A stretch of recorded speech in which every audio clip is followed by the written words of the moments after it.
Let's determine whether the pair of lines is parallel, perpendicular, or neither.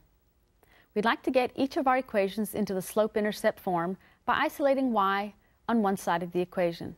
So for our first equation, 2y is equal to 3x plus 12, and we also have a second equation, 3y equals 2x minus 5, we'd like to get y by itself. So let's divide this first one through by 2.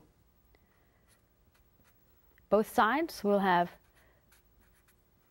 3/2 x, and we'll also divide 12 by 2 and get 6.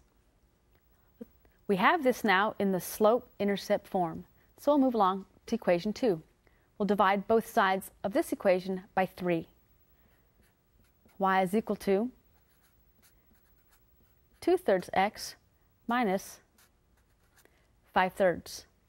We now have both equations in the slope-intercept form. We're ready to compare the slopes and make our decision. We'll label our first slope, again being the coefficient of the x term, as 3/2. Slope of our line number 2, coefficient of the x is 2/3. Looking at these two slopes, to be parallel, they would have to be identical. They'd have to be equal, and they're not. By definition of perpendicular lines, we would need these slopes to be negative reciprocals. Neither one of these is negative, so it doesn't fit the definition for perpendicular lines.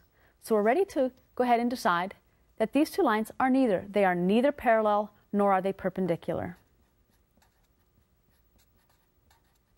So they're neither.